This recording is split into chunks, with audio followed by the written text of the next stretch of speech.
ninguém igual. Não há ninguém igual. Aplausos para a glória de Deus. Esse aplauso é para ti. Aplaude para Jesus. Aplausos para Ele. Em nome de Jesus Cristo. Que Deus seja louvado. Deus seja louvado pela presença do Espírito Santo. Aplausos para o Espírito Santo. Que Deus seja glorificado. Estamos na escola da...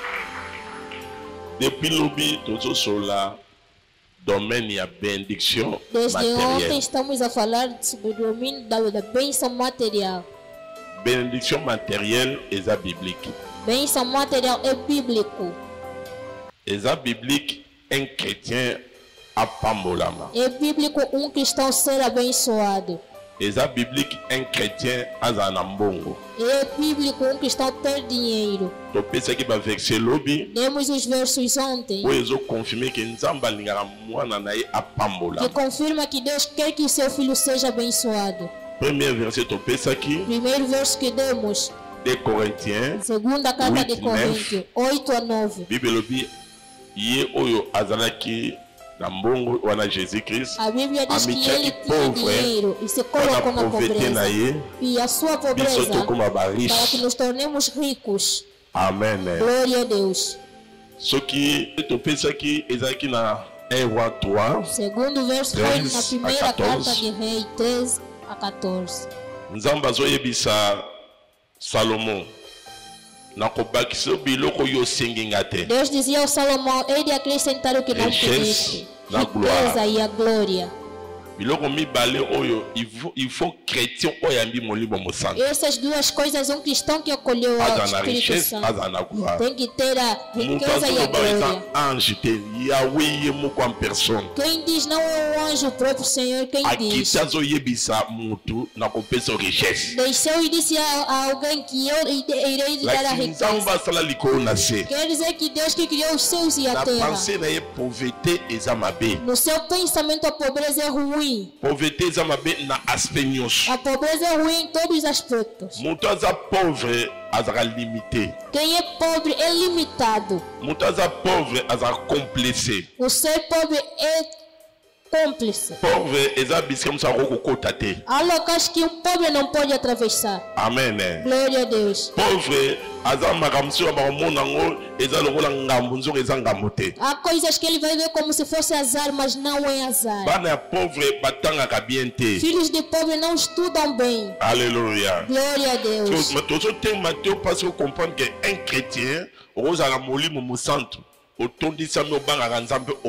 Estamos a pregar para que saiba que cristão pode ser preenchido do Espírito Santo e ser abençoado. Porque é uma forma que as pessoas pensam que só o pobre é que teve a Deus. Na pequena experiência, vimos que o cristão pobre e o cristão rico. Vimos que o cristão pobre faz coisas que você não pode acreditar. O seu pecado é ligado com o mau coração. Ele é o cristão que é rico. Porque rico é para ter um mau coração, porque o dinheiro permite viver bem. Olha a família quando é pobre é muita união. Eles vão lutar porque só comprou carro. Mostra o que é. Porque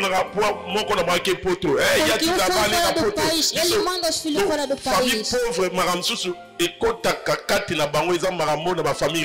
Família pobre, as coisas que entram dentro deles na família rica não existem. No casamento fez aquilo.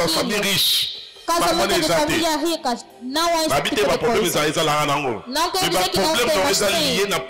Mas o problema não é ligado à pobreza. Pobre, as coisas que vêm é a pobreza que traz essas coisas. Quando fui na casa dele, não me recebeu bem.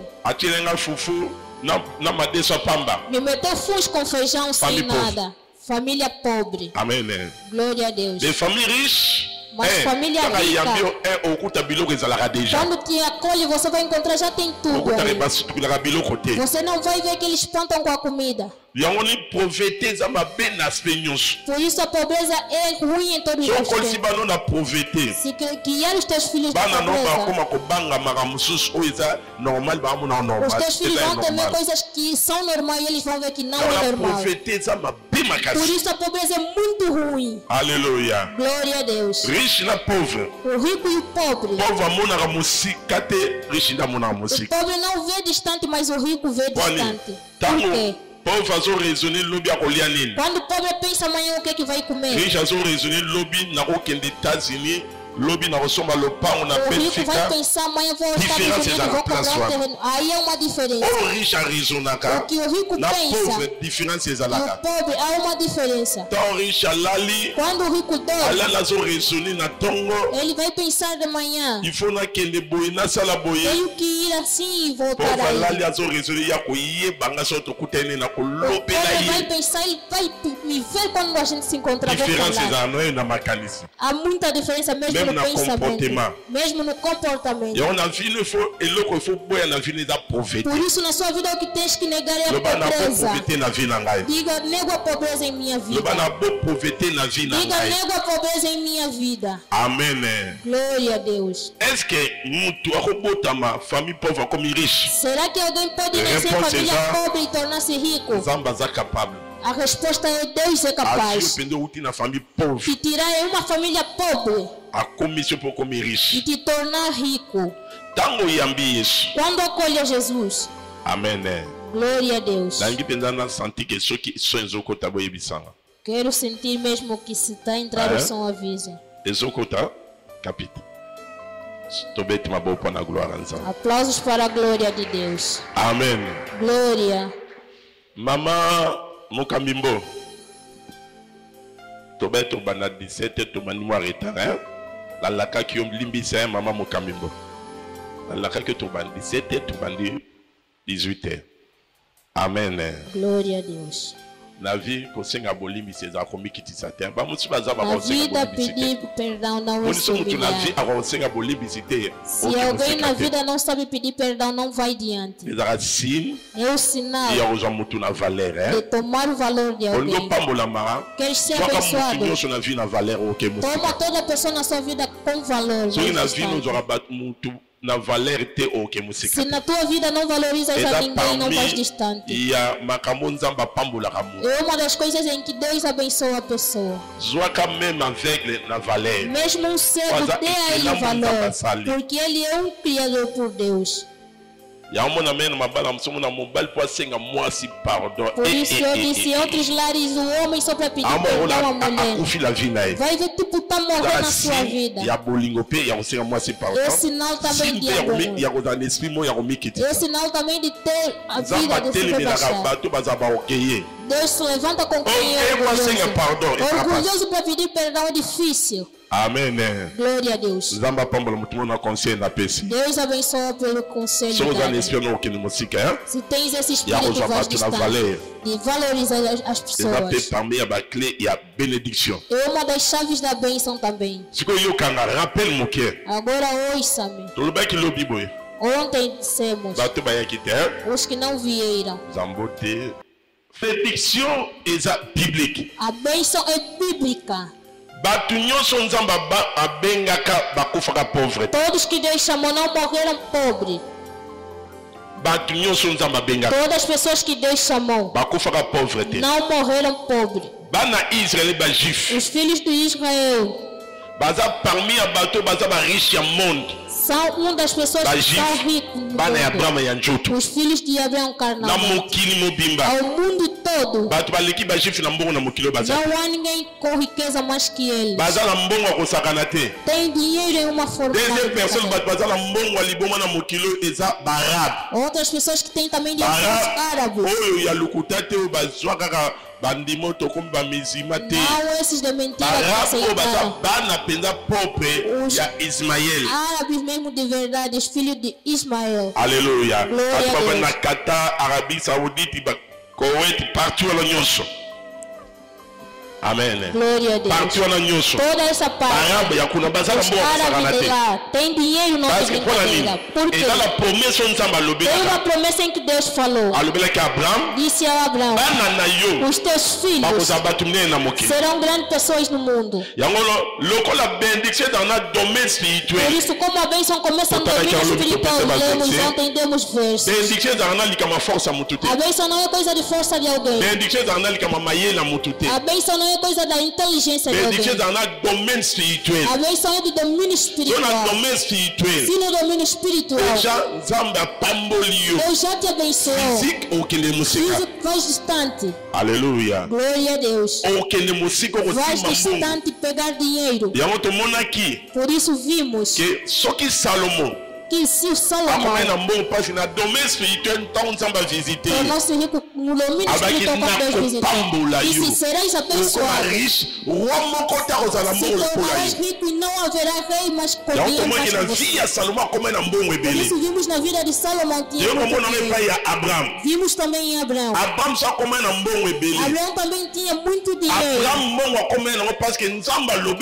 dinheiro de Abraão é porque Deus falou para ele. Eles aqui domínio espiritual. Aleluia. Deus disse a Abraão: vou te abençoar. Terás muito dinheiro. Por isso Abraão tinha muito dinheiro e envelheceu. Gênesis 24. O Abraão morreu com dinheiro. Ele envelheceu, mas tinha dinheiro e a riqueza.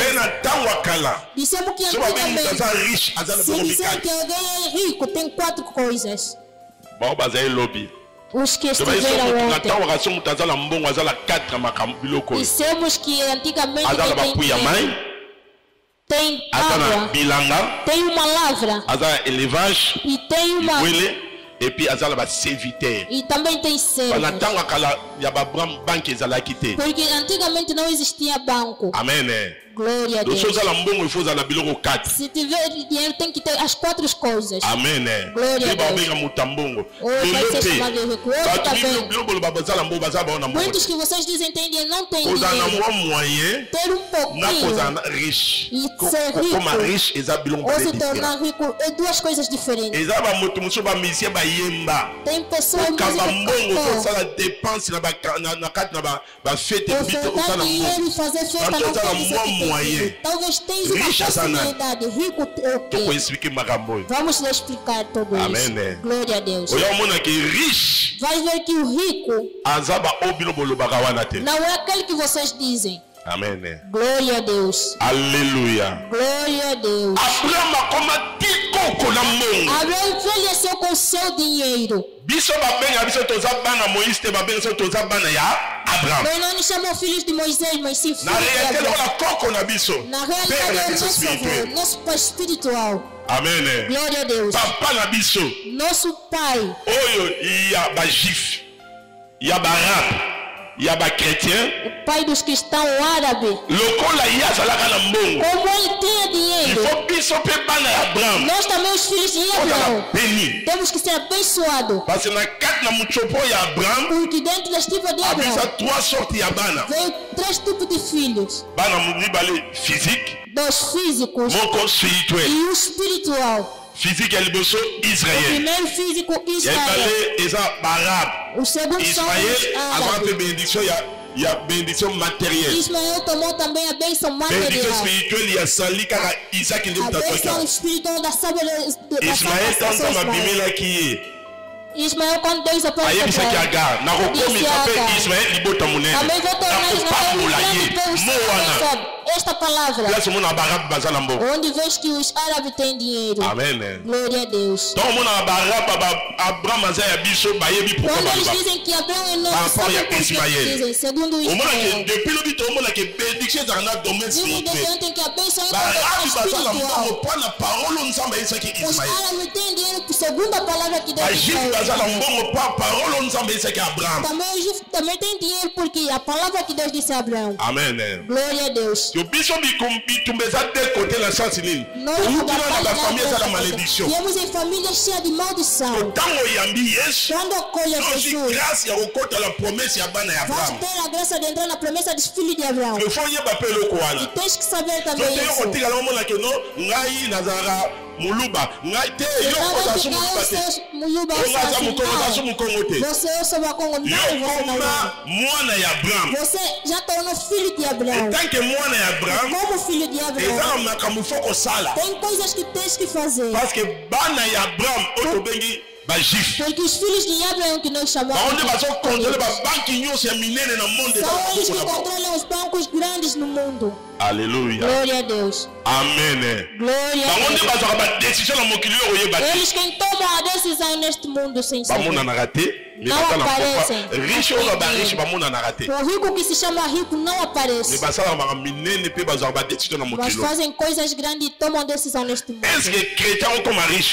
Será que um cristão pode se tornar rico? Sim. Será que neste tempo que está com muito dinheiro existe? Moko ya milliardaire na Nigeria azara chrétien. Na Nigeria ya ba milliardaire na cadre na Afrique ba comptera payer azara chrétien. Ele é cristão. Se Deus fazer a graça, amanhã vamos colocar um vídeo. Há cristãos que têm dinheiro mesmo. Talvez em Angola não tem. Aleluia. Glória a Deus. Em países que falam francês pode aparecer. O cristão Jesus que fala nova língua rico existe. Il y a un capacité à couper $1 million Tem a capacidade de dar $1 million na sua igreja. Por isso as igrejas de lá não têm muitos problemas como as nossas. Amen. Glória a Deus. Chegaram em níveis não de trabalhar para o dinheiro, mas que o dinheiro trabalha para eles. Vamos explicar como é que tu pode não trabalhar com dinheiro, mas que o dinheiro trabalha para ti. Glória a Deus. Quem crê, diga glória a Deus. Diga glória a Deus. Queremos que nessa escola porque eu quero dizer primeiro que o cristão tem a possibilidade de tornar-se rico. Quero te mostrar que a pobreza não é de Deus. A pobreza não é de Deus. Segunda carta de Coríntios 8:9. Disse que torna-se pobre para que com a sua pobreza nós nos tornemos ricos. Quem é rico? Rico é aquele que vive acima das suas vontades. Pobre é aquele que vive quer dizer que rico faz o que pensa que faz. Quero comprar um carro, vai comprar. Quero construir uma casa, vai construir. Está a viver acima das suas vontades. O pobre vai sentar. Eu gostei dessa vez. Não tem capacidade de fazer. O pobre é aquele que vive abaixo das suas vontades. Quem disse amém que Deus diz? Quem disse amém que Deus diz? Abraão, Gênesis 24:1. Abraão, Gênesis 24:1. Genèse chapitre 24, premier verset. Version Louis II, Bible le Bible. Abraham était vieux, avancé en âge. L'Éternel avait béni Abraham en toutes choses. Babi akomaki mukola lekisi na mbula. Chegou em velhice mesmo. Mas a Bíblia diz que Deus abençoou em tudo. Azaki beni. Ele era abençoado. papa na biso nosso pai akufa na richesse morreu com a sua riqueza, deixou. Nazo déclarer mutumora okufa tiki ba richesse na estou a declarar alguém vai morrer e deixar riqueza na vida dos seus filhos. Exato, okufi bo confuser côté le parent nezaki ya kofuta. Não é morrer le parent ezaki ya tata mwasi bavandaka.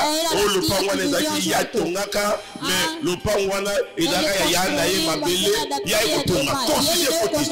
Yo vous tiki confusion. Você morreu e deixou confusão. Kindo qui peut côté la carte. A bruxaria também vai entrar dentro. Oh moni, vati wana panso ngo nga yaya mtu na bisambo ya cheka kule. Oh, esse carro aí, ele só pintou, eu dei o dinheiro. E me pela kindoki. Vai levar também a bruxaria. Mais Bible dit Abraham. Mas a Bíblia diz que Abraão a como mukolo. Envelheceu. Mas que mukolo nzamba pambole na nyoso. E na sua velhice Deus abençoou em tudo. Continue. Abraham dit à son serviteur, le plus ancien de sa maison, l'étendard de tous ses biens, mais je te prie, ta main sous ma cuisse, et je te ferai jurer par l'Éternel, le Dieu du ciel et le Dieu de la terre, de ne pas prendre pour mon fils une femme parmi les filles de Canaïen. A pessoa que tem dinheiro também tem trabalhador. Ele era como Eliezer, tout ce bel envoyé. Eliezer é como enviado. Era quem controlava toda a riqueza de Abraão. Se ele não chegasse neste nível, ainda não tens dinheiro. Tá? Amém. Glória a Deus. Amém. Glória a Deus. Trabalhador não é só quem cozinha em casa. Digo no sentido de quem controla a sua riqueza. Patron nangai tellement bon ele que belé magamese belé o time tu só controlar magama se as coisas foram muitas e você vai colocar alguém para te dar os relatos. Aleluia. Glória a Deus. Amém. Glória a Deus. Ficanza mami na nível na combola. Deixa que Deus te leva neste nível. Bénédiction est dans le domaine spirituel. A bênção é primeiro no domínio espiritual.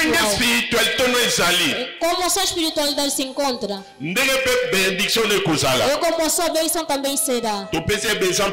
Demos muitos exemplos. Quando você vê dinheiro, dinheiro caminha e fala. O dinheiro aceita e alguns também não aceitam. O dinheiro hoje pode vir, amanhã vai fugir. Tem demônio de dinheiro também existe. Aleluia. Glória a Deus. Há anjos das trevas também que destroem dinheiro no mundo, existe. Eu como também há anjos. E Deus manda que controle o dinheiro da pessoa. Vimos na vida de Jó, ontem vimos. Jó, quando Satanás vinha, conversava com Deus. A Bíblia diz que você protege a riqueza. Quer dizer que as coisas de Jó estavam protegidas. Disse, teu caminho. Quer dizer que Jó, as coisas estragou o caminho. E também deu caminho com uma condição. Quer dizer, no mundo espiritual, as coisas de Jó não estragavam. Porque tinha uma proteção espiritual. Tens que chegar no nível em que o seu dinheiro esteja protegido. As suas coisas, os seus negócios. A proteção que eles não são guarda-costas. O guarda vai te proteger. Não. Aleluia. Glória a Deus. Por isso, algumas pessoas das ciências ocultam. Porque dissemos, tens que saber que existe o poder das trevas. Tens que saber que tem pessoas que pegaram o feitiço de dinheiro. Os seus princípios. Com quem tem dinheiro sem o seu dinheiro. Ele puxa o dinheiro das pessoas. Tem a capacidade de estar na praça do Arreio no Picolo. Ele tem o poder que é puxar o dinheiro das pessoas. Você vai sentir essas coisas estragadas. Você também procura suba na dimensão espiritual. Não peguem o seu dinheiro. Tens que chegar no nível da mãe teu pai feiticeiro. Esse que aqui não pregamos que não pode ser pai.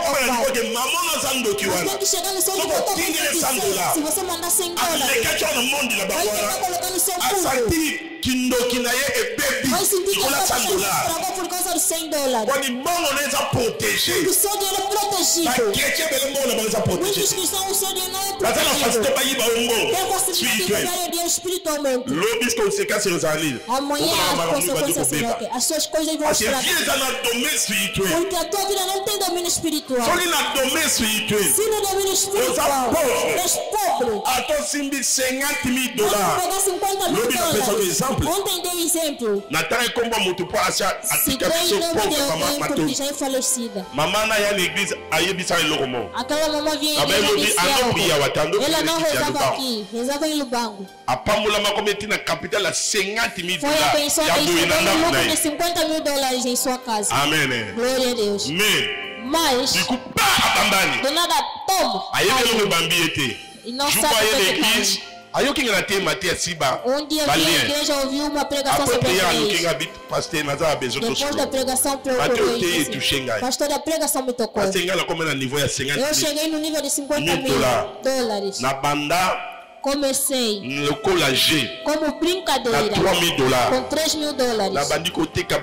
Comecei a vender óleo. Comprava em Luanda e ia comprar em Federal.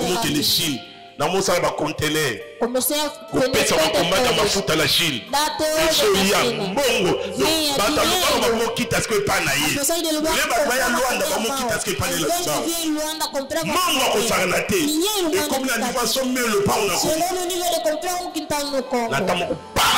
E o tempo pronto caiu. A bambali physique. Caiu fisicamente. Colocou dinheiro em uma empresa para ter $100,000. Era também uma empresa boa. E essa empresa governamental tem problema. Não está a pagar as taxas e fechar a empresa. O branco fugiu. Vai queixar a quem? Vai daqui, a empresa tem problema. Vai aqui, o branco também fugiu. Amém. Glória a Deus. Mas quando vinha no gabinete fazer assim, onde eu vi, eu estou a pregar que o primeiro ponto a bênção espiritual não é físico. Segundo a experiência. Esta mamãe, ela sabia procurar dinheiro. Aleluia. Glória a Deus. Quando eu fui à China, encontrei esta mamãe. Disse, pastor.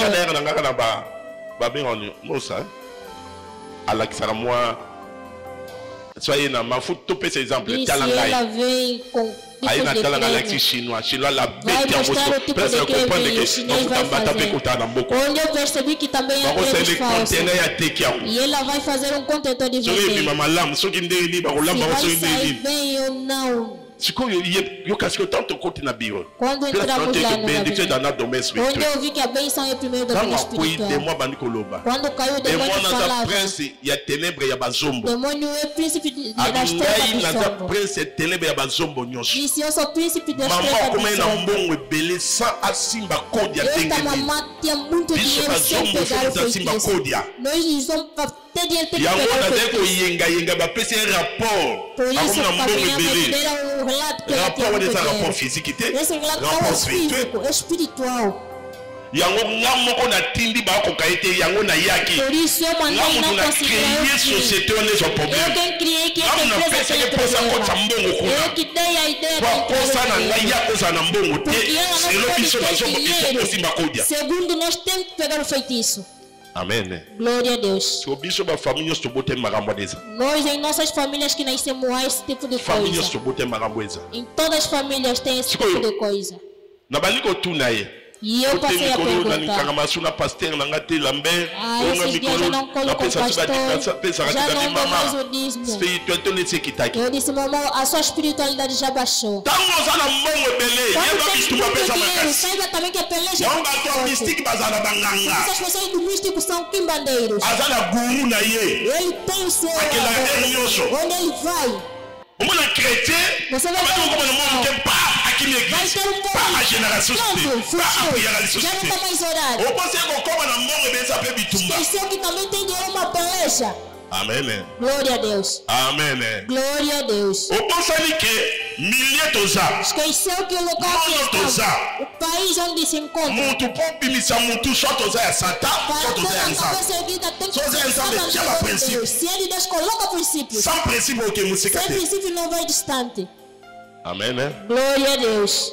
Mundo é sandengwana. Este mundo é assim. O qual bateu ngana sa na netre. Eu sou assim. Netre logo sa nível assim. Mas só se for no nível baixo.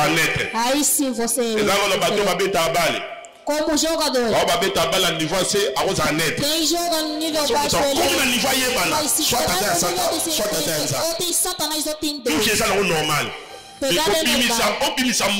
Mas tirar a cabeça. Soit tu es Satan, soit tu es Satanás, ou és de Deus. Ah, nós vamos lá domina a bendição a nível de colo. Aqui estou falando do domínio da bênção. Ah, a bendição tem a olhar ao lado do bimi. Olha o que Deus na paia. Aí toda pessoa que está assim vai que está usando. Também quem não tem coragem pode ter, se tem coragem de procurar. Mas estou dizendo ficar rico, torna-se abençoado, entrar na cabeça, chegar no nível de ter casas como está. Ou és de Deus ou és de Satanás. Há alguém que percebeu. Amém. Glória a Deus. Amém. Glória a Deus. O mundo em que estamos a viver. Para erguer a cabeça. Tem coisas. Este mundo que vivemos. Por isso a sua espiritualidade deve estar boa. Muitas empresas.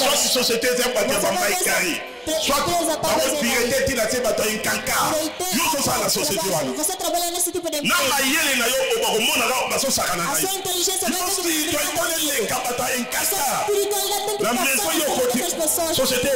da empresa que você está trabalhando. Está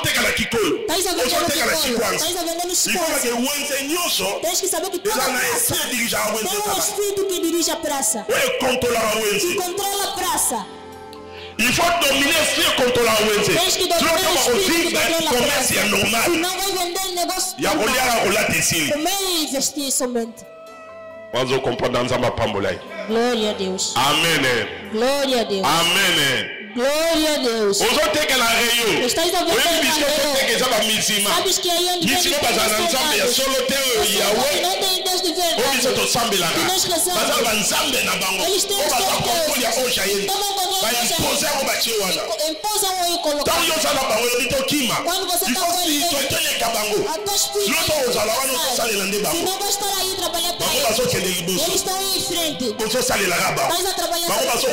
Eles estão a ser abençoados. Porque na espiritualidade já fazem coisas que fazem de noite e você não sabe. Vão colocando em seus livros. Eles pegaram a mesquita e colocaram na mesquita. Hoje também não é tem quantas mesquitas aí? Uma aqui, uma aí. Aleluia. Glória a Deus. Amém. Glória a Deus. O mundo que estamos agora pensa com o domínio espiritual. Domínio espiritual. Não sabe esse tipo de coisa.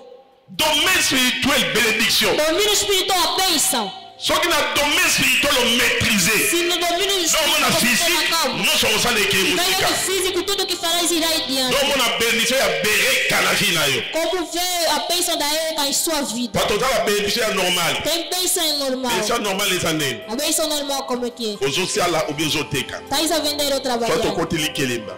Ou jogar uma quechiquila. O sangue simbom. Vai a bomba obter dans 3 mois. 4 mois na soma terrain. Vai juntar dinheiro falar em 3 ou 4 meses. Se eu receber esse dinheiro vou comprar um terreno. Aí também o pagão pode fazer. É a bênção normal. Que Deus fez para toda pessoa. Porque o sol não é para todos.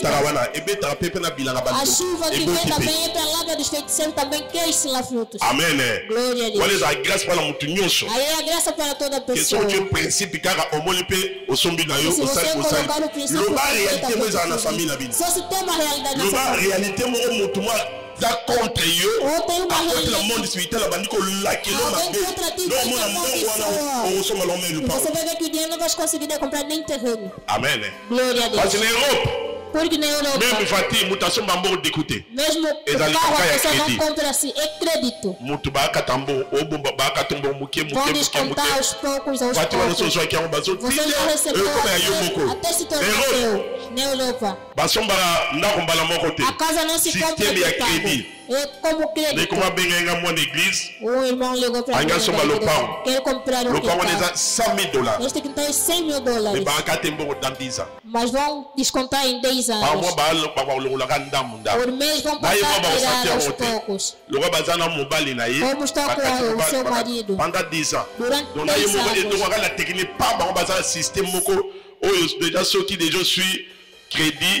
Eles têm um sistema que quando já tem crédito, quando o salário desse também já saiu, benediction normale. É a benção normal. Como tomou também deste não reza. Alléluia. Glória a Deus.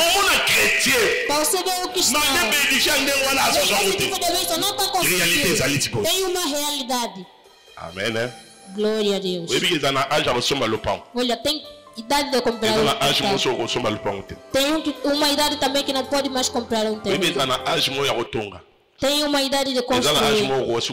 Tem uma idade também que já não podes construir. Amém. Glória a Deus. Amém.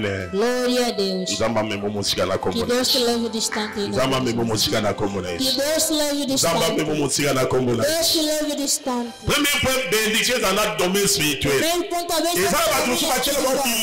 A pessoa que não il y a aussi $500 na vie na ye. Yango so ka $600 pa ikamwa pe ko.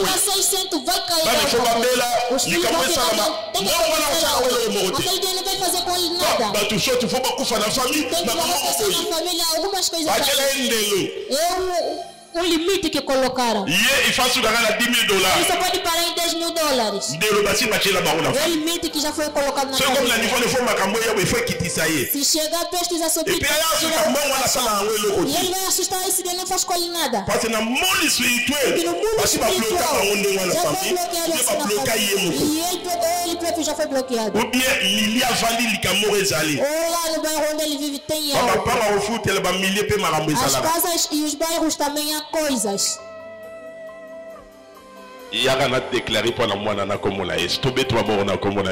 Aplausos para o nome de Jesus. A nossa mamãe não teve bom sonho.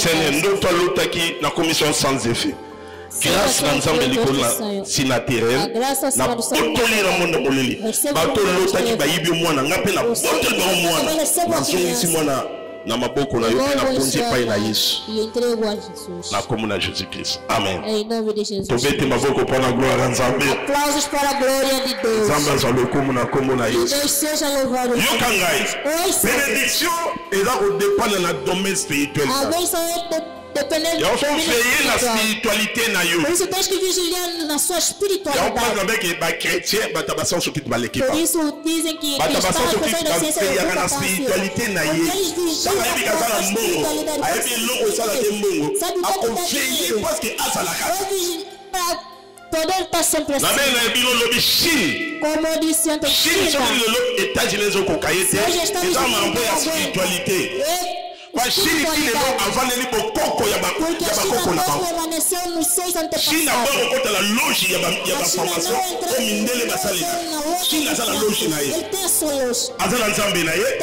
Ya spiritualité na ye. Ya sua espiritualidade. Alléluia. Glória a Deus. Baba ke na Chine mamona ande achacha babloko na ye kwa ye. Ebi batima nzambe wana. Spiritualité na bango. A sua espiritualidade. Afrique ezala problème. Afrique spiritualité ya ba africain bokoko. Batika chango bakalami na oyo ba mindele. Indele ba ye na spiritualité na bango. Batomine bakoko na biso. Lelo Afrique ezo dépend. Por isso a África depende da Europa. Para chaque pays son mone pamolami ezo dépend na spiritualité. Todo país você vê que depende da espiritualidade das trevas. Amen. Glória a Deus. Alléluia. Glória a Deus. Quem disse a glória a Deus? Deus abençoe você que disse. Alléluia. Hoje eu vou dizer. Vie dépend da spiritualité. A vida tem que depender da espiritualidade. Soit il y a Satan, ou de Satanás, soit il y a Nzambe. Ou de Deus. Bénédiction matérielle. Bênção material. Mais biso toza ba chrétien. Mas nós somos toza la spiritualité na biso. Temos a nossa espiritualidade. Ontem expliquei para ti. Papek la biso moko avant de singai. Eu ainda não estava neste nível. Disse Emílio, estás a rezar muito. Porque viu que eu estava destruindo coisas das trevas. Quando estás a rezar, reza. Não faça brincadeira. Eu vejo outras pessoas fazem brincadeira. Você sabe que a vossa família não ouviste? Você reza como se não tivesse. Eu quando estou fazendo oração, não faço brincadeira. Quando estou fazendo oração, quando começo no quarto, vejo tipo som. Porque eu sei que tem uma vigília e tenho que concretizar essa vigília.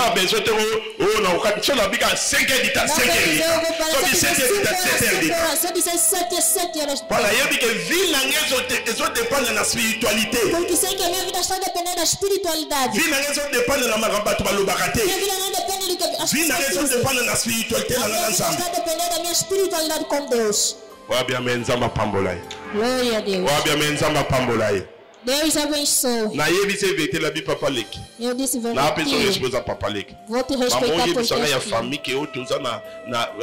O que estás a me dizer da família tem o poder para deixar Deus. Eu não vou deixar Deus. A partir de hoje já não vou mais conversar. Não fui distante. Amém. Glória a Deus. A pessoa que está a dizer tem influências. Depois de anos e anos, dia ligou para mim. Disse Emílio, eu acredito a ti.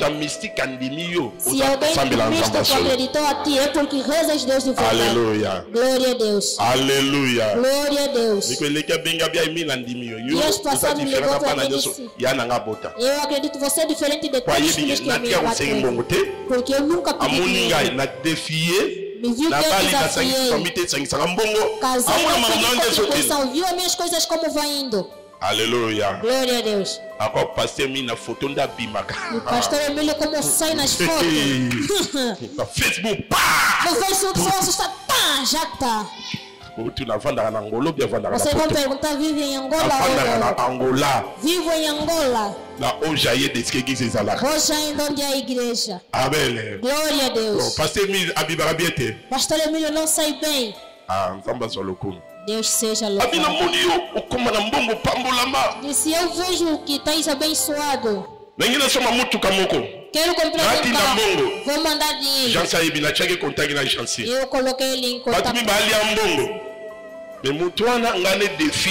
Mas essa pessoa eu disse, vamos ver. Eu disse, não vou te procurar. Eu não vou te procurar. Aleluia. Glória a Deus. Hoje, ele liga para mim com respeito. Vai me ligar com respeito. A oração que ele ligava, ele fala, pastor, como é que estás? Ele fica pastores. Eu te digo, neste mundo há pessoas com a bruxa. Você cometeu, vai roubar a tua estrela. Eu vi que eu recebia algo a ele. Você nem tem uma família assim. É uma pessoa talvez que você conversa com ela. Pode ligar também para ti, talvez. Que a sua espiritualidade seja boa. Amém. Glória a Deus. Dias passados ligou, eu quero um carro.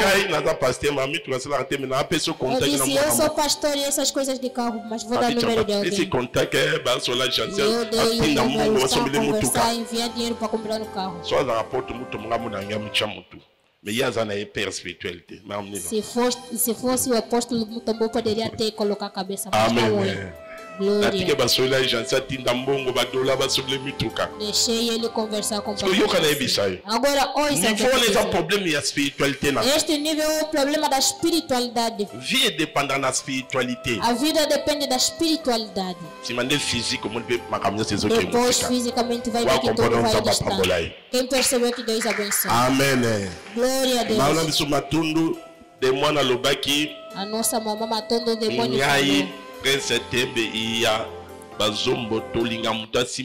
Eu sou o príncipe das trevas de Zombo, não gosto de e você nasceu em tipo de família, em todas as famílias.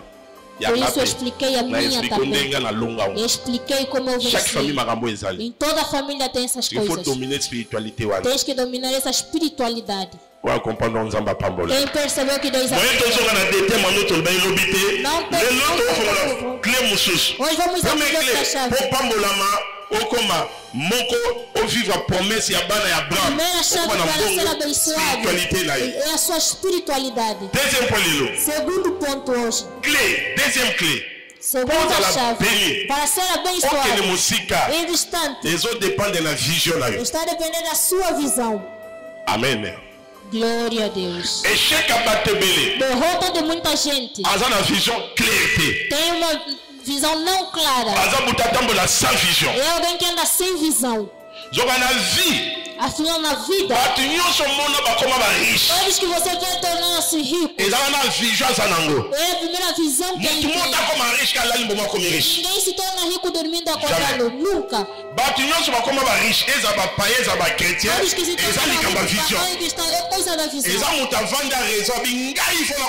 alguém sentar e pensar, eu tenho que me tornar rico.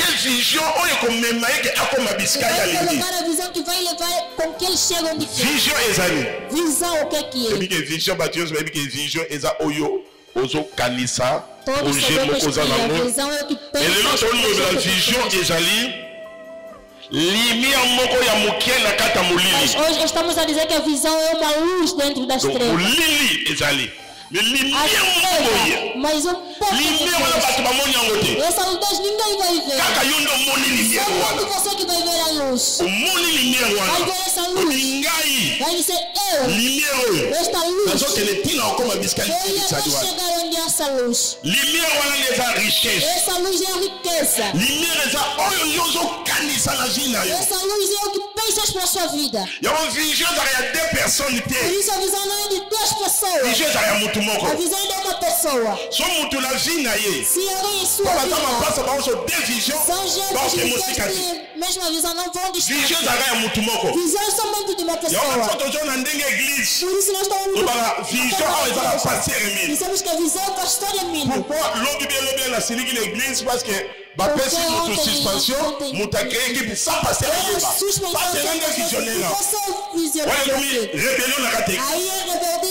Pour expliquer pourquoi on a battu ba échoué. Vamos explicar por que muita gente tem a derrota. Vision ezala ya mutu moko. A visão é de uma pessoa. Ngo botami bozala na vision. Olha que tem uma visão. Soit bateya yo bien bateya yango te. Outro pregaram. Soit oyebi bien oyebi yango te. Ou sabes ou não sabes. Soit oyebi ou bien oyebi yango te. Ou talvez sabes ou não sabes. Même chandelier mesmo o chandelier onde está. Olha a visão da Zara. Olha a sua visão onde ele está. Aleluia. Glória a Deus. Só digamos não découvrir algo, só digamos não découvrir algo. Alguém descobre ou ele mesmo vai descobrir. Mas o visão não vai sentar no motema. Outros sentem a sua visão. Vai sentir que tem que se tornar X. Vai sentir que vai como quelque part. Vai sentir que tem que chegar em qualquer sítio. Visão.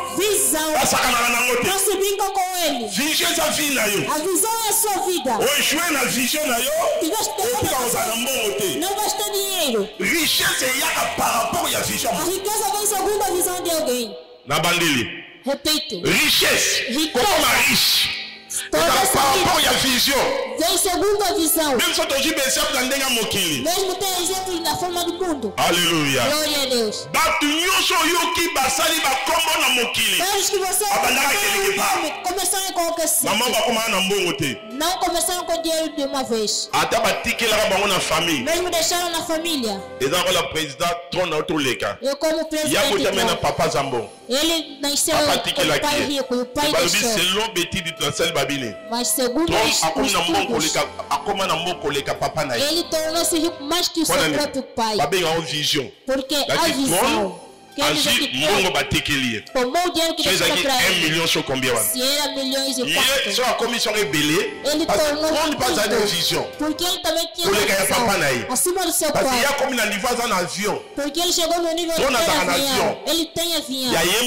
Em particular, comprou, organizou isso. A Maison Blanche de Azotamusa ou a Maison Blanche étant que président. Quando ele comprava a Casa Branca, ele.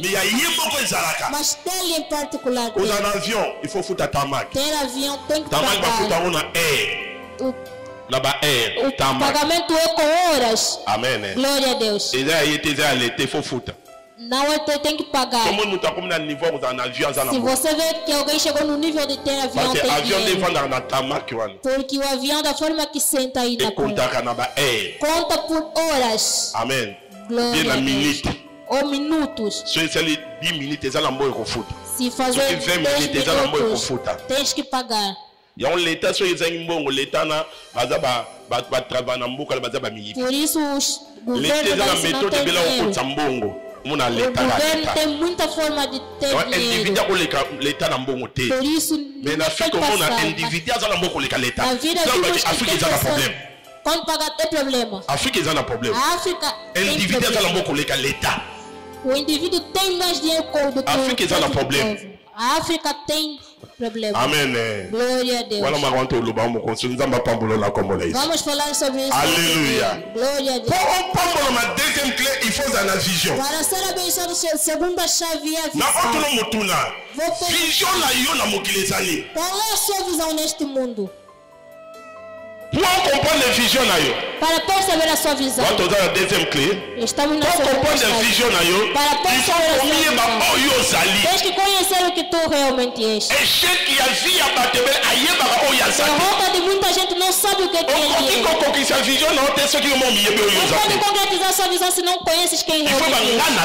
Tens que saber, eu sou quem. O que é que eu vim fazer ao mundo? Se és cristão, premier point. Primeiro ponto, vai dizer que eu sou cristão. Tens que saber o que tu és.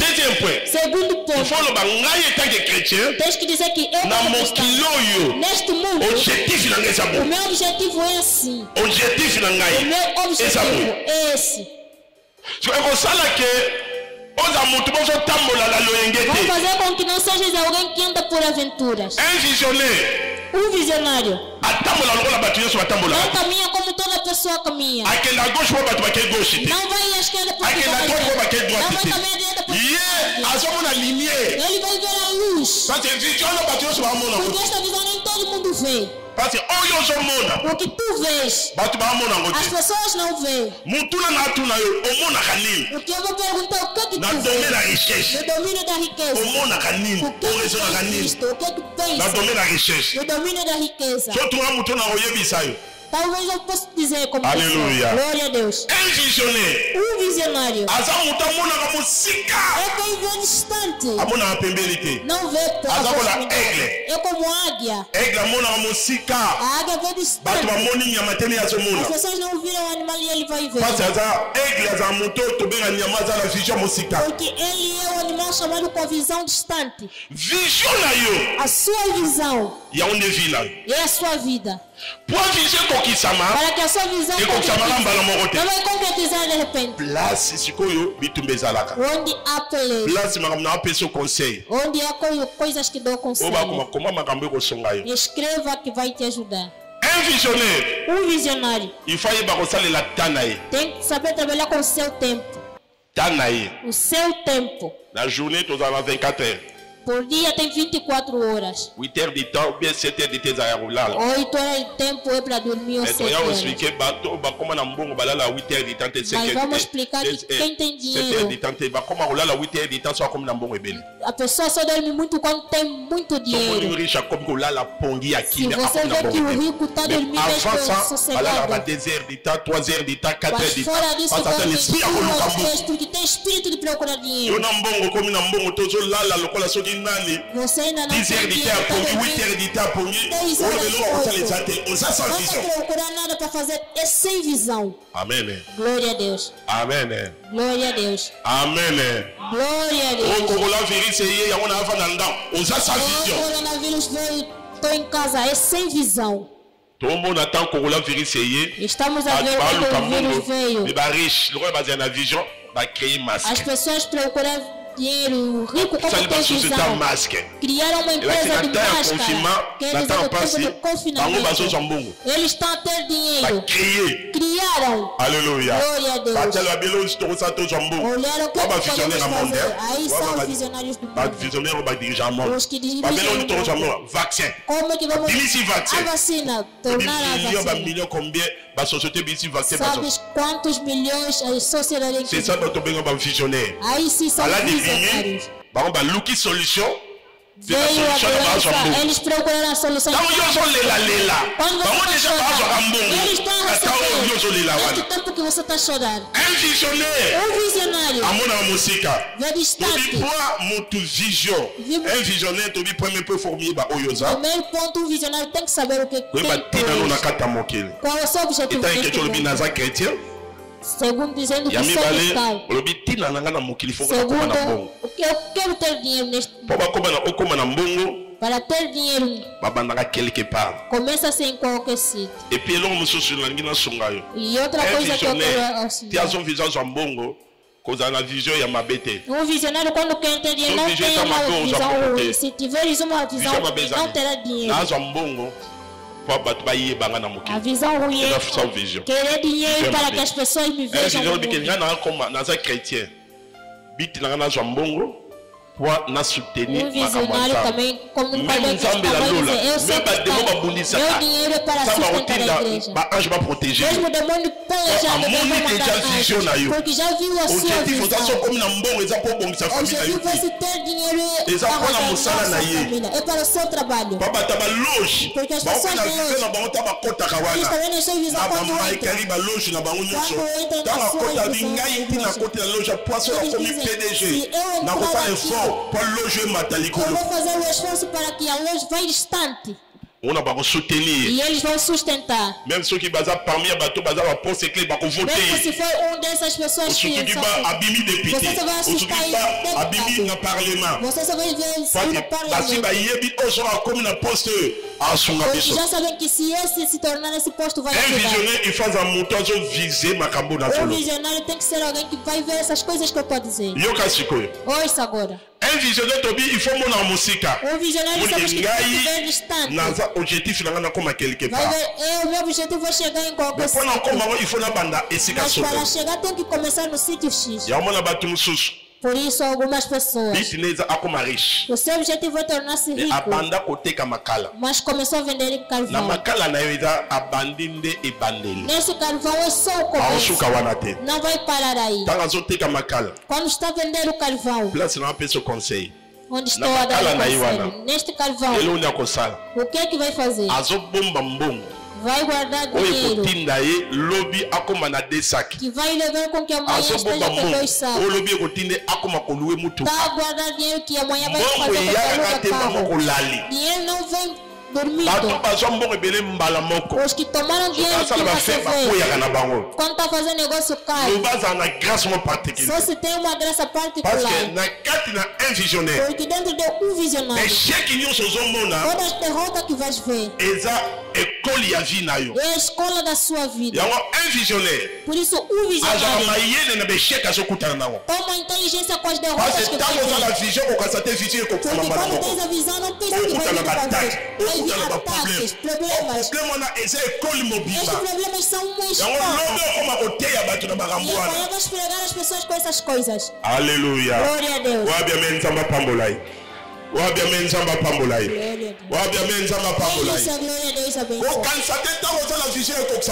Não pensa quando tens a visão. Tem coisas que vai se encontrar com ele. Vai ver derrota. Pessoas que vão roubar o dinheiro. Essas coisas vão te dar inteligência. Um visionário tenta escrever, escreva. Aleluia. Mesmo hoje tendo derrota, não para. Ele é determinado. Mesmo hoje se encontrar com problema, não para. É o objetivo que ele está procurando em sua vida. Amém. Glória a Deus. Este mundo sem problemas não está no mundo. Na domaine da fé. no domínio de negócio. Homme d'affaires. Homens de negócio. Sans pas coûter de problème en salle d'affaires. Sem ter problema não tá fazendo negócio. Problème. Vai ter sempre problemas. Problema nos PC mail. E esses problemas vai trazer inteligência. Até chegar em um tempo estável. Na nation na sala likambo. Vai saber que ano X eu fiz assim. Vai ter inteligência. Por isso vou dar conselho. A pessoa que não toma inteligência com derrota não é pessoa. Amém. Glória a Deus. Quem diz amém que Deus abençoe. Vou dar exemplo. Eu quando comecei a igreja, em um tempo tomei um sistema de vários pastores. Eu trabalhava com eles junto. Vi que a igreja estava tendo problemas com muitas coisas. Quando a pastor pregando em muitas igrejas, muita fofoquice. Eu pensei em apóstolo Mutombo. Eu pensei em apóstolo Mutombo. A visão é somente de uma pessoa. Diz também que o altar não se reparte com ninguém. De segundo as coisas que aconteceram com ele. Os próprios filhos que ele criou coisas quando repartiam o altar.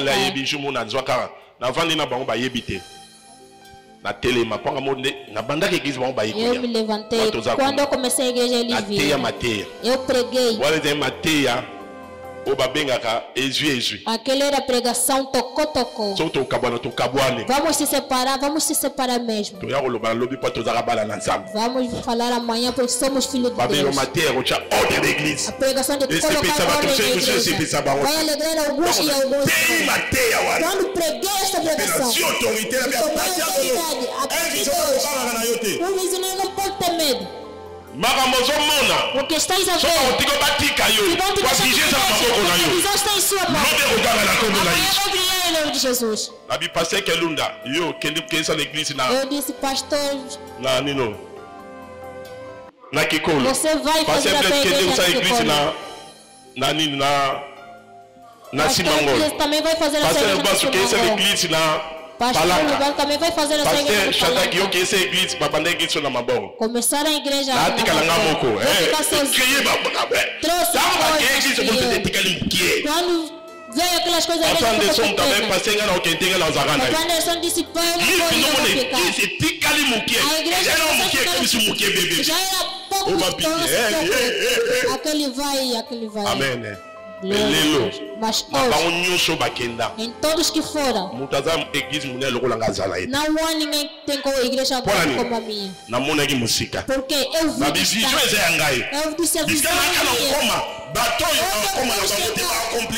as pessoas não têm visionário não tem. Porque a visão é a sua. Se vai que vão. Il y a mon église,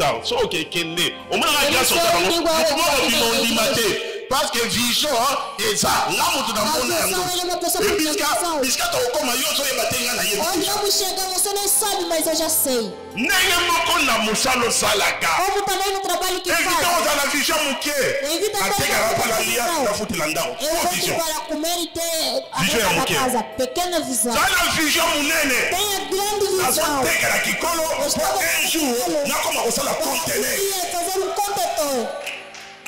Alléluia. Glória a Deus. Alléluia. Glória a Deus. Ça la vision munene.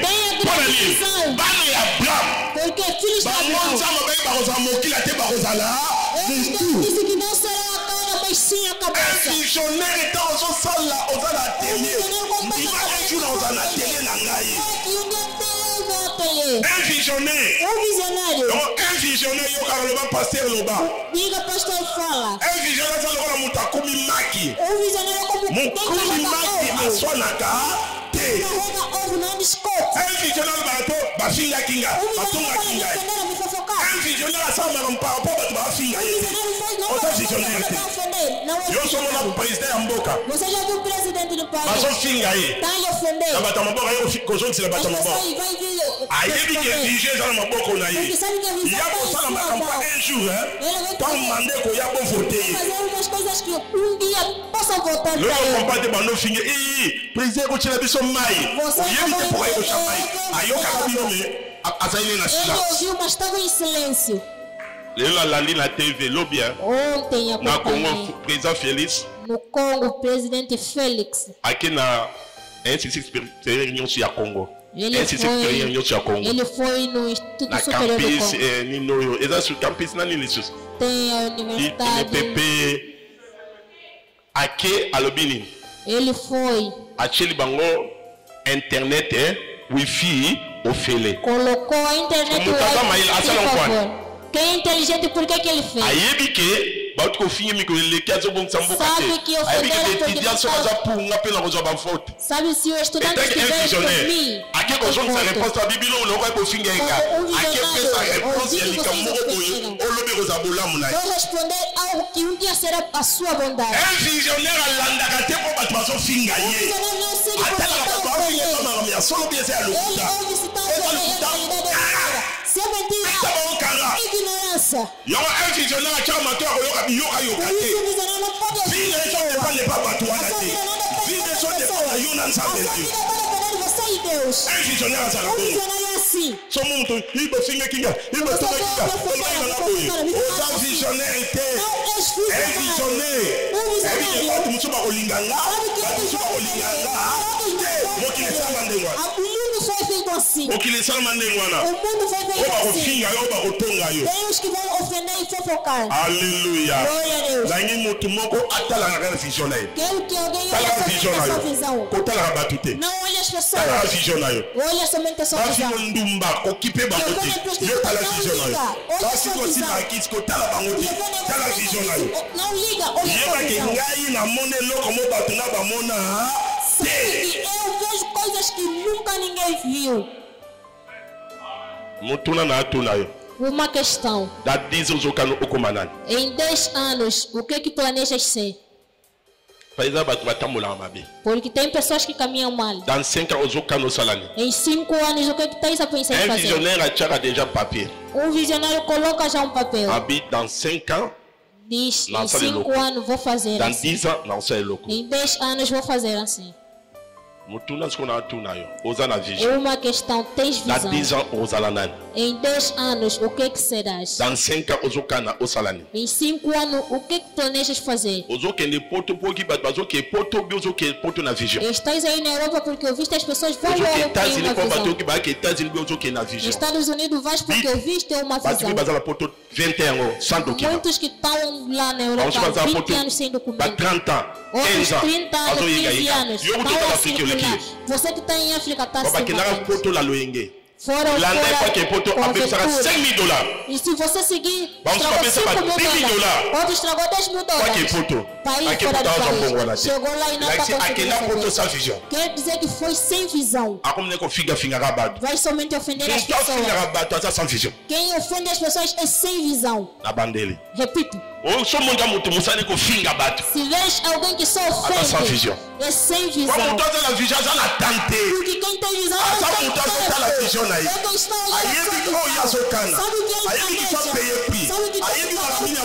Sabe o que ele vai fazer? Em 24 horas. Eu vou explicar. Se a vida não está passada, não durma. Durma pouco.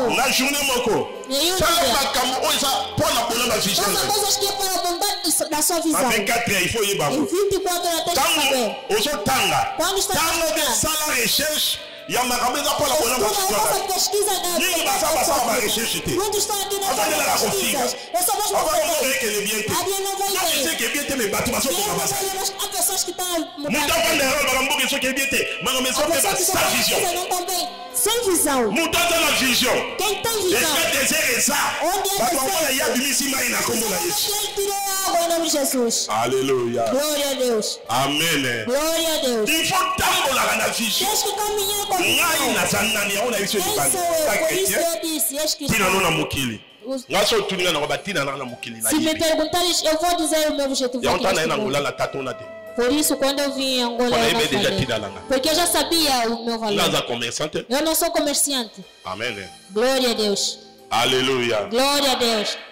Attention, on a créé le qu'on a chamé de contrôle. On a jamais não tem tempo para controlar se eu vou estragar as coisas.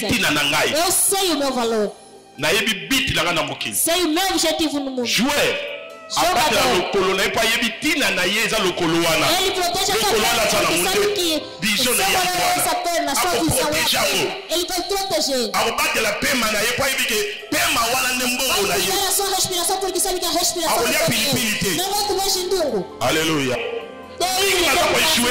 Muitos estão todos errados. Não sabes o que estás a fazer, está destruindo a sua visão. Qual é a sua visão? O seu objetivo neste mundo. Eu sei o que eu sou. Aleluia. Eu sei o que eu sou. Não sou o que você diz. Sou o que Deus disse que eu sou. Aqui é esta coisa que vai te ajudar. Tens uma visão onde você quer. És grande pessoa.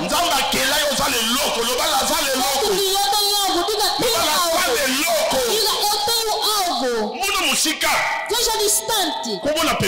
Não veja proximidade. Não veja que és uma pessoa qualquer. Quem está escrevendo, escreva. Um visionário vê distante. Um visionário não segue o que as pessoas dizem. Um visionário se apega com quem está para ajudar a sua visão. Não pega toda a pessoa. Clarice,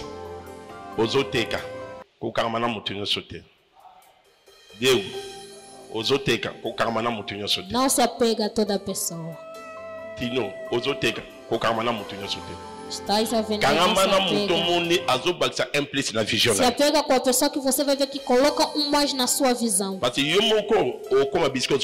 Porque sozinho não vai chegar onde planejas. Tem que ter alguém que vai te ajudar a chegar onde quer chegar. Esta pessoa que está fazendo com que estejas também queira ele. Amém. Glória a Deus. Dê um valor. Porque eles quem estão ajudando para que chegue em qualquer sítio. Por isso, o verdadeiro faz de tudo com que a mulher ajuda, porque a mulher é uma das pessoas que pode ajudar a sua visão. A verdadeira mulher ama o seu marido porque o marido quer ajudar a sua visão. Por isso, um casal não pode se odiar. Por isso, se queres casar um homem que não te ama, não case. Porque no casamento pode cair algumas. O amor sabe por quê. Não te mintam, no casamento não conta coisa. Se encontra com alguém que te ama e tu também amas a ele. Amém. Glória a Deus. Pega quem te ama. Por isso, um pai tem que amar os filhos que ele tem. Os filhos que ele tem. Não podes fazer com que teus filhos sofram. Primeiro patrocinador que sustenta a visão dos filhos é o pai e a mãe. Por isso não nasça muito se sabes que não vais conseguir. Esta época que nós estamos não é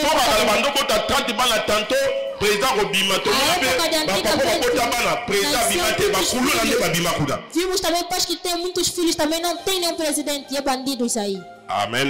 Glória a Deus. Época changé. A época mudou. Tem muitos filhos e risco neste tempo. Educação. A educação. Formar o filho. Tornar-se a olha, muitos ricos não nascem muito. Eles vejam distante acima Sua visão. Un visionnaire. Visionário. Un langage à vision. É alguém que tem a linguagem de visão. A vision et a langage à vision. Ele anda com a linguagem da sua visão.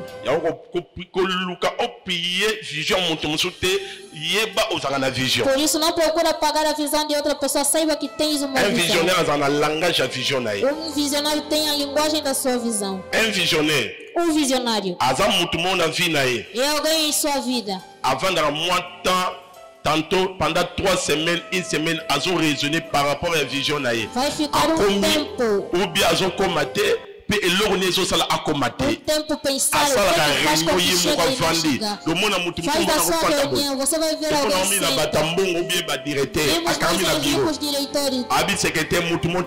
Ninguém me incomoda. Está a pensar agora. Estou a chegar ou não estou a chegar? Quem não pensa segundo a sua visão vai morrer.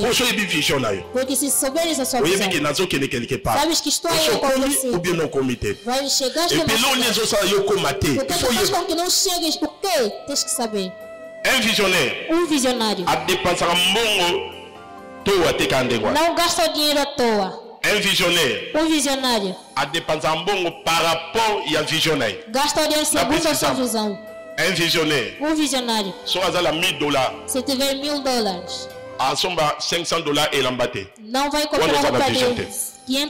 A la fête na $500. Não vai fazer uma festa com $500. Un visionnaire. Aí que ngai nazo kana un jour na koma riche. Visionário sabe que tô planejando ser rico. Na kitaka. Estou aqui. Nazo viser un jour na longa ko kita na koma na conteneur. Ter dia sair nas compras e ter contentor. A bomba $900. Vai guardar não $100 onda o só que caliki. $100 vai fazer Par rapport ao objectif. Porque tem objetivo. Ou ya so viser na vida. Ele está planejando sua vida. Que aí que ngai vision nangeza un jour na koma na société. A minha visão é chegar em minha empresa. Vision nangeza un jour ngai naza na magasin mune.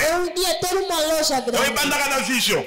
Começa na visão. Passou vision já todo mundo pessoas $50,000. Se não tiver visão vai ver pegar $50,000 e vai fazer mesmo competição. Un visionnaire. Visionário. Quem chegar está de cuidado com as mulheres. Un visionário. Se chegar está de as mulheres. Cuidado com os rapazes. Visionnaire. Visionário. Torna-se agarrado. Amém. Glória a Deus. Porque tem um objetivo que está planejado em sua vida. Vous comprenez? Glória a Deus. Será que percebes? Será que percebes? Un visionnaire. Visionário. Não faz gastos deixar para fazer. Porque tem um objetivo que ele planeja. Mamãe pastora disse para mim. O branco calcula comer na moana até o outro mês. Da forma que calculou, da forma que vai fazer. Amém. Glória a Deus. Un visionnaire. Visionário. É alguém que a sua visão é que vai dar o dinheiro. Dinheiro vem ao caminho da sua visão. Bill Gates. Amona ordinateur. Ordinateur zaki ya minene. O computador era grande. Atala yango yemta komisa wa muke. Ele é quem tornou pequeno. Era grande, pode tomar esta casa toda. E ele é quem trouxe o programa de baixar.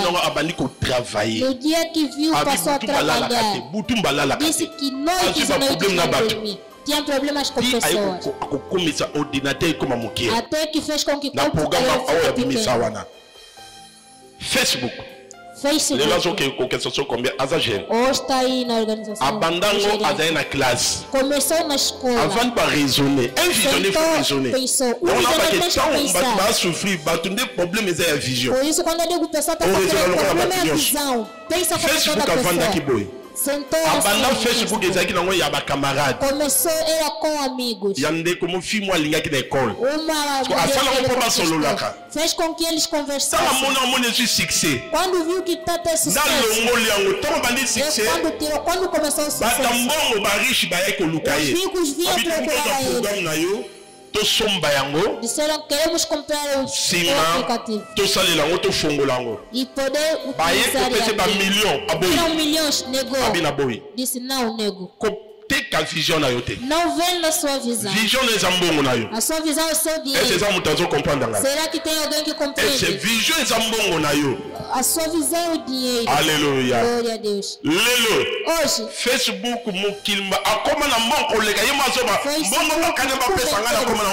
o dinheiro que planejaram ele está acima de qualquer decisão, tem que ser procurado. A pessoa da ciência oculta é problema da visão. A sua visão. Um visionário não gasta o dinheiro como alguém que não tem visão. Não coma comendo como toda pessoa. Outras coisas vamos falar amanhã.